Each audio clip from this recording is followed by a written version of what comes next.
ابو امامہ الباہلی سے روایت ہے کہ نبی کریم صلی اللہ علیہ وسلم نے فرمایا، کیا میں تمہیں شب و روز اللہ کے مسلسل ذکر کرنے سے افضل ذکر نہ بتاؤں؟ کیا میں تمہیں دن رات اللہ کے مسلسل ذکر کرنے سے افضل ذکر نہ بتاؤں؟ یعنی ایسا ذکر جو اس سے بھی بڑھ کر ہو کہ جو شخص دن اور رات ذکر کرتا ہی چلا جا رہا ہے. یعنی دو لوگ ہیں، ایک وہ جو دن رات ذکر کر رہا ہے اور ایک وہ جو یہ ذکر کر رہا ہے، اس کو پڑھ رہا ہے. اس تسبیح کا پڑھنا اس سے بھی افضل ہے. تو یہ کارڈ آپ کو جو دیا گیا ہے، اس کو آپ لے جا کر یا تو اپنے فریج پہ لگا دیجیے یا اپنے بیڈ روم میں سائڈ ٹیبل کے ساتھ کہیں لگا دیجیے. کوئی بھی ایسی جگہ اس کا انتخاب کیجیے کہ جہاں لازماً آپ کی نظر اس پہ پڑے. اس سے فائدہ یہ ہوگا کہ پھر آپ اس کو پڑھنا نہیں بھولیں گے. اور اگر آپ یہ پڑھ لیں گے تو انشاءاللہ اگر باقی اوقات میں آپ کسی مصروفیت کی وجہ سے اللہ سبحانہ وتعالیٰ کا ذکر نہ بھی کر سکے تو انشاءاللہ یہ کمی پوری کر دے گا. ٹھیک ہے، تو بہت ہی کام کی فائدے کی چیز ہے. اور ویسے بھی ہم سب جانتے ہیں کہ اللہ کا ذکر دلوں کے اطمینان کا باعث ہو. تو ہم سب مل کے اس کو پڑھتے ہیں. میں آپ کو کہلواتی ہوں، ایک دفعہ آپ اس کو پڑھ لیجئے تاکہ اسپیلنگ وغیرہ ٹھیک ہو جائے. الحمد للہ عدد ما خلق، الحمد للہ ملء ما خلق، الحمد للہ عدد ما فی السماوات وما فی الارض، الحمد للہ عدد ما احصى کتابہ، والحمد للہ علی ما احصى کتابہ، والحمد للہ عدد کل شیء، والحمد للہ ملء کل شیء. اس کا ترجمہ ہے، میں اللہ کی تعریف کرتا ہوں اس کی مخلوق کی گنتی کے برابر. مخلوقات میں کیا کیا ہے؟ آسمان، زمین، چاند، ستارے، سمندر، دریا، پہاڑ، درخت، ہر چیز، یو نیم اٹ، سب اللہ ہی کی مخلوق ہے، اللہ ہی کی پیدا کرتا ہے، اللہ سبحانہ و تعالیٰ ہی کی بنائی ہوئی. اب آپ دیکھیے کہ ایک تسبیح آپ وہ کرتے ہیں جو آپ اپنے ہاتھ سے کرتے ہیں، ہاتھ سے سبحان اللہ سبحان اللہ سبحان اللہ، الحمد للہ الحمد للہ الحمد للہ، بہت اچھی بات ہے. لیکن ایک آپ یہ کہتے ہیں کہ میں اللہ کی تعریف اتنی بار بیان کرتا ہوں جتنی اس کی مخلوق کی تعداد ہے. ہم گن سکتے ہیں کتنی تعداد ہے؟ اگر اس ساری مخلوق کی ایک تسبیح بنائے تو ہماری زندگی ختم ہو جائے اور ہم اس کا ایک چھوٹا سا حصہ بھی نہ پڑھ سکیں. پھر ہے الحمد للہ ملء ما خلق، میں اللہ کی تعریف کرتا ہوں جس سے اللہ کی مخلوقات بھر جائیں، یعنی زمین و آسمان کے درمیان جو فضا ہے ساری کی ساری بھر جائے، اتنی زیادہ تعریف کرتا ہوں میں اللہ کی. پھر ہے الحمد للہ عدد ما فی السماوات وما فی الارض، میں اللہ کی تعریف کرتا ہوں ان چیزوں کی گنتی کے برابر جو آسمان اور زمین میں ہیں. کوئی شخص یہ کہہ سکتا ہے کہ بھئی ابھی تو ساری مخلوق کی بات ہو گئی، تو پھر اس کے بعد دوبارہ آسمان اور زمین کی الگ الگ کیوں بات ہو رہی؟ تو ایسا ہوتا ہے، کلام کا ایک اسلوب ہوتا ہے کہ کل کے بعد جز کی بات بھی ہوتی ہے، پھر اس کی تفصیل کی بات بھی ہوتی ہے. کیونکہ جس انسان کا دل بھرے ہی نہ اللہ کی تعریف کر کے، پھر وہ مختلف طریقوں سے اپنے جذبات کا اظہار کرتا ہے اور اس بات کو دہراتا ہے. پھر ہے الحمد للہ عدد ما احصى کتابہ، میں اللہ کی تعریف کرتا ہوں ان چیزوں کی گنتی کے برابر جنہیں اس کی کتاب نے شمار کیا، یعنی لوح محفوظ میں جو کچھ لکھا ہوا ہے. والحمد للہ علی ما احصى کتابہ، اور میں اللہ کی تعریف کرتا ہوں اس پر جو اس کی کتاب نے شمار کیا، یعنی اس کی کتاب نے کیا کچھ نہیں لکھ چھوڑا. لوح محفوظ میں کیا کچھ لکھا ہوا ہے؟ کل کبیر و صغیر مستطر. تقدیر پر ایمان لانے کا حصہ ایک یہ ہے کہ ہم اس بات کو مانیں کہ سب کچھ جو بھی ہے اللہ نے بنایا، سب چیزیں جو اللہ نے بنائی وہ اللہ کے علم میں ہے. اللہ سبحانہ تعالیٰ کے علم سے چھپی ہوئی کوئی بھی چیز نہیں. کوئی بھی چیز زمین یا آسمان کی چاہے ذرے کے برابر ہو، اللہ کے علم سے غائب نہیں ہو سکتی، سب کچھ اس کو معلوم ہے. پھر تقدیر پر ایمان لانے کا ایک حصہ یہ بھی ہے کہ جو اللہ کا علم ہے وہ اس کی کتاب یعنی لوح محفوظ میں سب لکھا ہوا بھی ہے. یعنی اللہ سبحانہ تعالیٰ کا یہ علم جو اس کی مخلوقات کے بارے میں وہ سب لکھا ہوا ہے. تو اس پر اللہ کی تعریف کہ اس کی کتاب میں کیا کچھ لکھا ہوا ہے، کوئی چیز ہے ہی نہیں کہ جو اس سے چھٹ گئی ہو، ہر چیز لکھی ہو. اب آپ دیکھیے کہ ہر چیز کی جو تفصیل ہے وہ ہمیں معلوم ہے، ہمیں تو کچھ بھی معلوم نہیں. ہمارے جسم کے اندر کتنے سیلز ہیں، کیا ان کی تعداد ہم جانتے ہیں؟ ہم نہیں جانتے. کیا ہم جانتے ہیں کہ اللہ سبحانہ وتعالی نے آسمانوں میں کتنے ستارے بنائے ہم نہیں جانتے.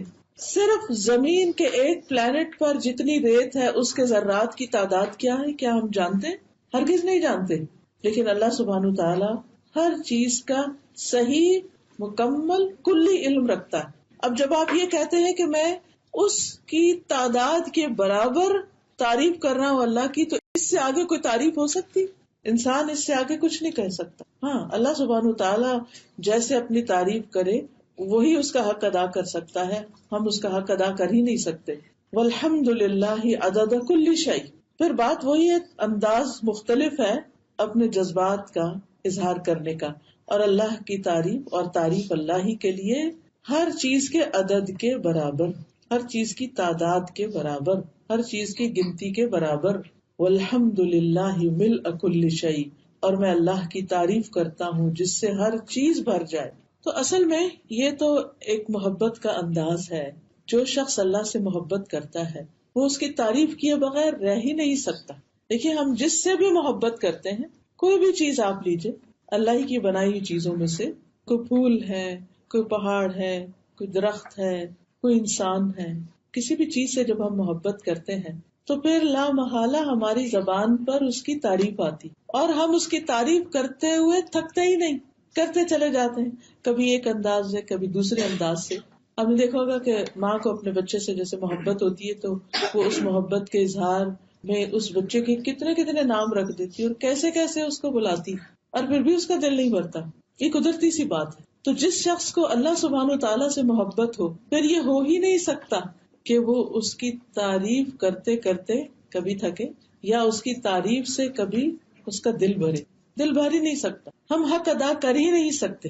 لہذا یہ ایک چھوٹا سا اظہار محبت ہے، اظہار تعریف ہے، تعریف کا ایک انداز ہے جو ہماری زبان تو بیان کرنے سے قاصر ہے.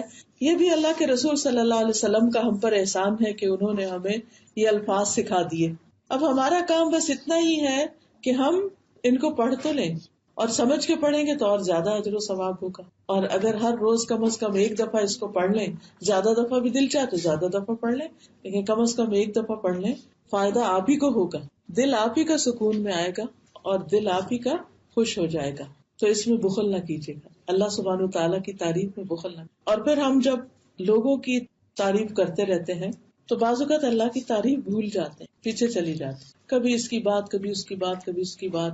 ہماری باتیں عام طور پر کیا ہوتی، یا کسی کی غیبت ہوتی یا کسی کی تعریف ہوتی، اللہ کا ذکر کم ہی کرتے. تو اس کمی کوتاہی کا ازالہ اسی طرح ہو سکتا ہے کہ ہم کم از کم ایسی دعائیں پڑھتے رہیں. ٹھیک ہے، پھر اب ہم سمجھ کے اس کو دوبارہ پڑھتے ہیں. الحمد للہ عدد ما خلق، الحمد للہ ملء ما خلق، الحمد للہ عدد ما فی السماوات وما فی الارض، الحمد للہ عدد ما احصى کتابہ، والحمد للہ علی ما احصى کتابہ، والحمد للہ عدد کل شیء، والحمد للہ ملء کل شیء. سب کے پاس ہے نا کارڈ؟ اگر نہیں تو ضرور لے لیجیے، بلکہ اپنے بچوں کو بھی سکھائیے، اپنے دوستوں کو، اپنے رشتہ داروں کو، سب کو خیر بانٹیے. اس کی وجہ یہ ہے کہ جب وہ بھی پڑھیں گے اس کو اور آگے سے آگے سکھائیں گے، بتائیں گے، تو جتنے لوگ بھی یہ کریں گے پھر اس کا سارا ثواب بھی آپ کو ملے گا. تو اپنے ثواب میں اضافہ کیجیے دوسروں کے ساتھ اس خیر کو بانٹ کر، اس کو شیئر کر کے. ٹھیک ہے، چلیے اب ہم مین لیکچر کی طرف آتے ہیں. آج کے لیکچر کا ٹاپک کیا ہے؟ مشکلات سے نجات. ٹھیک ہے انشاءاللہ. نحمده ونصلی علی رسولہ الکریم، اما بعد فاعوذ باللہ من الشیطان الرجیم. بسم اللہ الرحمن الرحیم. رب اشرح لی صدری ویسر لی امری واحلل عقدۃ من لسانی یفقہوا قولی. مشکلات سے نجات. ہم میں سے ہر شخص مشکلات سے نجات چاہتا ہے. وہ اپنی زندگی میں کوئی بھی مشکل دیکھنا نہیں چاہتا. مشکلات کیوں آتی ہیں؟ قرآن مجید میں اللہ سبحانہ و تعالیٰ فرماتے ہیں وَلَنَبْلُوَنَّكُمْ بِشَيْءٍ مِّنَ الْخَوْفِ وَالْجُوعِ وَنَقْصٍ مِّنَ الْأَمْوَالِ وَالْأَنفُسِ وَالثَّمَرَاتِ وَبَشِّرِ الصَّابِرِينَ الَّذِينَ إِذَا أَصَابَتْهُم مُّصِيبَةٌ قَالُوا إِنَّا لِلَّهِ وَإِنَّا إِلَيْهِ رَاجِعُونَ أُولَٰئِكَ عَلَيْهِمْ صَلَوَاتٌ مِّن رَّبِّهِمْ وَرَحْمَةٌ وَأُولَٰئِكَ هُمُ الْمُهْتَدُونَ. اور یقیناً ہم تمہیں خوف اور بھوک اور مالوں اور جانوں اور پھلوں کی کمی میں سے کسی نہ کسی چیز کے ساتھ ضرور آزمائیں گے. یہ اللہ سبحانہ وتعالیٰ نے پہلے ہی بتا دیا کہ ہم تمہیں آزمائش میں ڈالیں گے، ہم مشکل میں ڈالیں گے. اور یہ مشکلات مختلف طرح کی ہو سکتی، کبھی خوف کی شکل میں، خوف بھی مختلف چیزوں کا ہوتا ہے. سب سے زیادہ تو ہمیں مستقبل کا خوف ہوتا ہے کہ کل کیا ہوگا جسے ہم نے دیکھا ہی نہیں. بھوک، مالوں اور جانوں اور پھلوں کی کمی، پیداوار کی کمی. کبھی یہ سب کچھ ہوتا ہے، خریدنے کی طاقت نہیں ہوتی، اور کبھی آپ خریدنا چاہتے ہیں تو چیزیں میسر نہیں ہوتی. اور صبر کرنے والوں کو خوشخبری دے دو. وہ لوگ کہ انہیں کوئی مصیبت پہنچتی ہے تو کہتے ہیں بے شک ہم اللہ کے لیے ہیں، بے شک ہم اللہ کے لیے ہیں. یعنی مصیبت آنے پر اللہ سے ناراض نہیں ہوتے، بلکہ کیا کہتے ہیں؟ ہم اللہ کے لیے. کیا مطلب ہے اس بات کا کہ ہم اللہ کے لیے؟ کہ ہماری زندگی، ہماری موت، ہمارا جینا، ہمارا مرنا، ہماری نماز، ہماری قربانی، ہماری ہر چیز اللہ ہی کی ہے. سب کچھ اللہ کا. یعنی ہمیں جو کچھ بھی ملا ہے وہ ہمارا حق نہیں تھا، وہ اس کا فضل تھا، اس نے ہمیں عطا کیا. اگر اس میں سے وہ کچھ لے لیتا ہے تو ہمیں اس پر کوئی ناراضگی نہیں. دکھ اور تکلیف تو قدرتی بات ہے، کسی بھی نعمت کے جانے یا اس میں کمی ہونے یا اس کا نقصان ہونے سے تکلیف تو ہوتی ہے انسان کو. لیکن مومن کا شیوا کیا ہوتا ہے؟ مومن کا طریقہ کیا ہوتا ہے؟ مومن کیا کرتا ہے؟ وہ کہتا ہے کہ یہ سب کچھ تو اللہ ہی کے لیے، اور پھر وَإِنَّا إِلَيْهِ رَاجِعُونَ، اور بے شک ہم اسی کی طرف لوٹنے والے. اگر کوئی چیز اس نے ہمیں دی اور ہم سے لے لی تو ہم تو خود بھی ایک دن جانے والے ہیں. یہ وہ لوگ ہیں جن پر ان کے رب کی طرف سے کئی مہربانیاں اور بڑی رحمت ہے. گویا مومن پر جب مشکل آتی ہے تو اس کا رویہ مختلف ہوتا ہے. وہ اس مشکل کو بھی اپنے لیے رب کی مہربانی سمجھتا ہے کہ اس کے ذریعے بھی میرا رب مجھے کچھ سکھانا چاہتا ہے، اس کے ذریعے بھی میرا رب میرا تزکیہ کرنا چاہتا ہے، اس کے ذریعے بھی میرا رب میرے درجات بلند کرنا چاہتا ہے، اس کے ذریعے میرا رب مجھے کامیابی کی راہ پہ لگانا چاہتا ہے، مجھے پہلے سے بہتر انسان بنانا چاہتا ہے. کیونکہ مشکلات سے نکل کر انسان جس طرح نکھرتا ہے اور جس طریقے سے وہ گرو کرتا ہے وہ اس کے بغیر کر ہی نہیں سکتا. مشکلات کی بھٹی کھرے کھوٹے کو الگ کر دیتی ہے، ہمارے اپنے اندر کے کھرے کھوٹے کو بھی اور لوگوں کے کھرے کھوٹے کو بھی، کہ کون ہمارا ہے، کون ہمارے لیے مخلص ہے اور کون ہمارے لیے اخلاص نہیں رکھتا، کون ہمارا دوست ہے، کون ہمارا دشمن ہے. یہ اچھے حالات میں نہیں پتہ چلتا، کیونکہ اچھے حالات میں تو اچھے برے سبھی لوگ ساتھ ہوتے ہیں، لیکن مشکل حالات میں صرف وہی ساتھ ہوتا ہے جو صحیح معنوں میں آپ کا دوست ہوتا ہے. تو اللہ تعالیٰ فرماتے ہیں کہ یہ وہ لوگ ہیں جن پر رب کی طرف سے بڑی مہربانیاں ہیں. ابھی تو مشکلات آئی تھی اور رب ان کو مہربانیاں کہہ رہا. ہاں، مشکل بھی مہربانی ہی ہوتی ہے، وہ بھی اس کی محبت ہی کا ایک انداز ہو، اور جس سے وہ جتنی زیادہ محبت کرتا ہے اس کو اتنی ہی بڑی مشکل میں ڈالتا ہے، کیونکہ اس کے درجے وہ اتنے ہی زیادہ بلند کرنا چاہتا ہے. سب سے بڑھ کر سب سے زیادہ مشکلات کس پر آئیں؟ انبیاء پر آئیں. کیا وہ اللہ کے محبوب نہ تھے؟ وہ اللہ کے قریب نہ تھے. اس کے باوجود اللہ سبحانہ وتعالیٰ نے ان کے درجات کی بلندی کے لیے ان کو مشکل میں ڈالا. اور پھر فرمایا یہی لوگ ہدایت پانے والے ہیں کہ جو مشکلات کا مقابلہ صحیح معنی میں کرنا جانتے ہیں. اور یہاں مشکلات کا مقابلہ کرنے کا طریقہ بتا دیا گیا ہے کہ انا للہ و انا الیہ راجعون. اب اس آیت کی روشنی میں دیکھیے کہ کیا واقعی ہم مشکل کو اپنے لیے رب کی مہربانی سمجھتے، یا صرف نعمت کو ہی مہربانی سمجھتے؟ صرف نعمت پا کر ہی ہم رب سے راضی ہوتے ہیں، یا تکلیف دہ حالات میں، مشکل حالات میں بھی ہم رب سے راضی رہتے؟ کیونکہ مشکل کے بعد جو شخص اللہ کی رضا پہ راضی ہو جاتا ہے، وَمَن يُؤْمِن بِاللَّهِ يَهْدِ قَلْبَهُ، اللہ اس کے دل کو ہدایت دے دیتا ہے، اس کو راہ دکھا دیتا ہے. وَأُولَٰئِكَ هُمُ الْمُهْتَدُونَ، ایسے ہی لوگ ہدایت پا جاتے ہیں. مشکلات کا آنا اللہ سبحانہ تعالیٰ کے اذن سے ہوتا ہے، اور یہ اللہ کی سنت ہے، اللہ کا طریقہ ہے، اللہ کا فیصلہ ہے کہ دنیا میں انسانوں پر مختلف طرح کی آزمائشیں اور تکلیفیں آئیں گی. یعنی ایسا تو ہوگا ہی. جب انسان کو پہلے سے ہی پتا ہوتا ہے تو پھر وہ اپنے آپ کو اس کے مقابلے کے لیے تیار کرتا رہتا ہے. جیسے آج کل ٹھنڈی ہوا چل پڑی ہے تو اس سے آپ کو کیا پیغام مل رہا کہ سردی آ رہی ہے، سویٹر نکال لیں، تیار ہو جائیں اس کے مقابلے کے لیے. اور جو لوگ تیاری کر لیتے ہیں ان کے لیے کیا ہوتا ہے؟ مشکل وقت گزارنا آسان ہو جاتا ہے. اور جو تیاری نہیں کرتے پھر وہ روتے رہتے ہیں، وہ سردی کرتے رہتے ہیں، بیمار بھی پڑ جاتے ہیں، لیکن حاصل کچھ نہیں ہوتا. تو قرآن مجید میں اللہ سبحانہ تعالیٰ نے یہ بتا کر ہم پر بڑی رحمت کی ہے کہ ہمیں بتا دیا گیا کہ آپ کو مشکلات کے لیے تیار رہنا ہے، اس کے مقابلے کے لیے اسٹیمنا بلڈ کرنا ہے، اپنے ایمان کو مضبوط کرنا ہے، اللہ سبحانہ وتعالیٰ پر اپنا توکل بڑھانا ہے، اس کی طرف رجوع کرنا ہے، کیونکہ حل بھی اسی کے پاس ہے، درجات بھی اسی کے پاس ہے، اور اس وقت میں رہنمائی بھی صحیح اسی سے مل سکتی ہے۔ سورۃ الانبیاء 35 میں اللہ تعالیٰ فرماتے ہیں کل نفس ذائقۃ الموت وَنَبْلُوكُمْ بِالشَّرِّ وَالْخَيْرِ فِتْنَةً وَإِلَيْنَا تُرْجَعُونَ۔ ہر جاندار کو موت کا مزہ چکھنا ہے، ہر کھلا ہوا پھول ایک دن مرجھا کے رہے، سرسبز پتوں پر ایک دن خزاں آ ہی جاتی اور وہ گر جاتے اور ختم ہو جاتے۔ یہ ہمارے لیے عبرت کے نشان، یاد دہانی کا ذریعہ۔ یہ گرتے پتے ہمیں یاد دلاتے ہیں کہ ایک دن ہمارے گرنے کا بھی وقت آ جائے گا، اور جب تک دنیا میں ہے تو وَنَبْلُوكُمْ بِالشَّرِّ وَالْخَيْرِ، خیر اور شر دونوں چیزوں سے ہم تمہاری آزمائش کرتے رہیں گے، امتحان لیتے رہیں گے کہ تم اچھے حال میں رب کو کتنا یاد رکھتے ہو اور مشکل وقت میں اس کو کتنا یاد رکھتے ہو۔ وَإِلَيْنَا تُرْجَعُونَ، اور ہماری طرف ہی تم لوٹائے جاؤ گے، مرنے کے بعد واپسی ہماری ہی طرف۔ اس کا مطلب کیا ہے؟ اس کا مطلب یہ ہے کہ جب تم ہمارے پاس آؤ گے تو پھر ہم تمہیں اس پر جزا یا سزا دیں گے کہ تم نے ان حالات میں کیا کیا۔ حالات کیسے بھی ہوں، ہم سب کو مسلسل اپنا محاسبہ کرتے رہنا چاہیے، اپنا جائزہ لیتے رہنا چاہیے کہ آج کے اس دن اس وقت میں میرا طرز عمل کیا ہے۔ اگر میں اس وقت اللہ کے گھر میں بیٹھی ہوں، ایک مسجد میں بیٹھی، علم کی ایک مجلس میں بیٹھی، تو اس وقت میرا دل کہاں ہے، میرا طرز عمل کیا ہے، میں اس سے کتنا فائدہ اٹھا رہی، میں یہاں سے کیا سمیٹ رہی، اس نعمت پر اللہ کی کتنی شکر گزار۔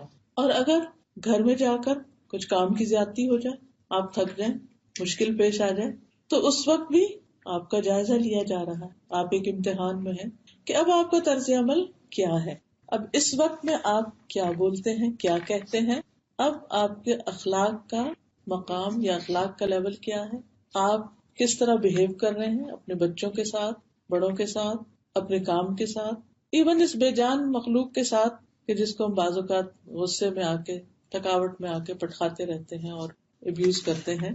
تو یہ بھی دراصل ایک امتحان ہے۔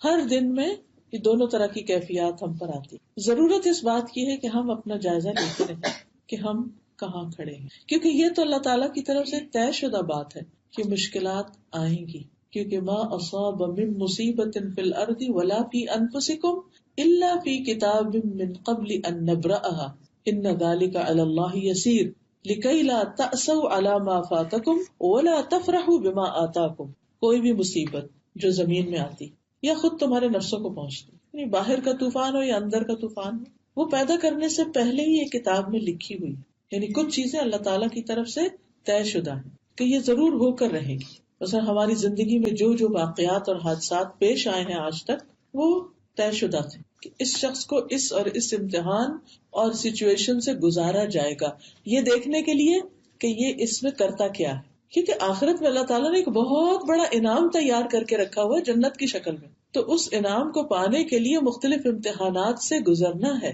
اور اس سے بچ کوئی بھی نہیں سکتا۔ جس کا انعام بڑا ہے، جس کا مقام بڑا ہے، جس کا درجہ بڑا ہے، اس کی مشکلات بھی بڑی۔ اگر آپ پر دوسروں کی نسبت مشکلات زیادہ ہیں تو سیلف پٹی کا شکار نہ ہوں، اپنے آپ کو مظلوم نہ سمجھیں، یہ نہ سمجھے کہ اللہ سبحانہ وتعالیٰ نے نعوذ باللہ کوئی آپ کے ساتھ زیادتی کر دی، ہرگز نہیں۔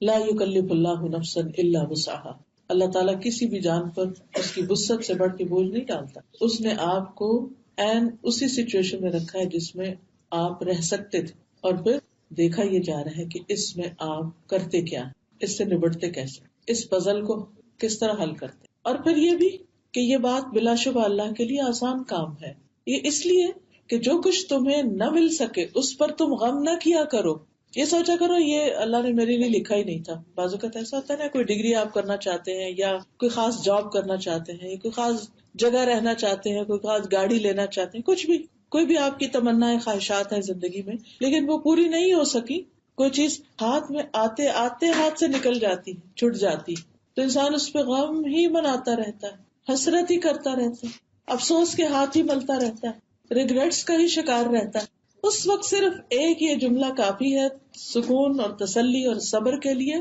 کہ اللہ نے یہ میرے لیے لکھا ہی نہیں تھا، یہ میرے لیے نہیں تھا، بعض اوقات ایسا ہوتا ہے نا، کوئی خاص جگہ ہوتی ہے جہاں ہم اپنے بچے کا رشتہ کرنا چاہتے ہیں، لیکن ہم سے پہلے کوئی اور وہاں پہنچ چکا ہوتا ہے، بات نہیں ہوتی، تو پھر اس پر افسوس اور غم اور پریشانی کی ضرورت نہیں. اگر اللہ کو منظور ہوتا اور وہ آپ کی قسمت میں خاص چیز ہوتی تو آپ کو مل جاتی. آپ نے کوشش کی لیکن کوشش کے باوجود آپ کو نہیں ملی تو وہ دراصل آپ کے لیے تھی نہیں.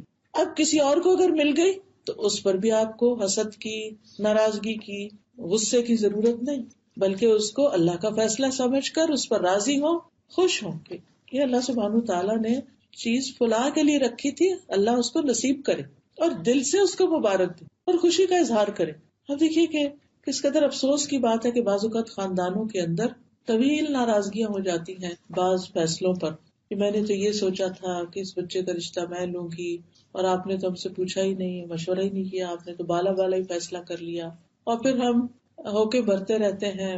نہیں، آپ کو کیا معلوم وہ چیز آپ کے لیے اچھی تھی یا نہیں تھی. بعض اوقات دور کے ڈھول سہانے کچھ چیزیں دیکھنے میں بڑی خوبصورت لگتی ہیں، ہمیں یوں لگتا ہے کہ جیسے یہ ہمارے لیے بہت فٹ ہیں، لیکن جب وہ ہم ہاتھ میں اٹھاتے ہیں تو پتہ چلتا ہے کہ نہیں. یہ ایسے ہی ہے کہ جن لوگوں کی نظر کمزور ہوتی ہے نا، تو جب وہ اینک اتار کے کوئی چیز دیکھتے تو وہ اور طرح نظر آتی ہے، بعض اوقات بڑی خوبصورت نظر آ رہی ہوتی ہے، جب اینک لگا کے دیکھتے ہیں تو وہ تو کچھ اور ہی ہوتی ہے.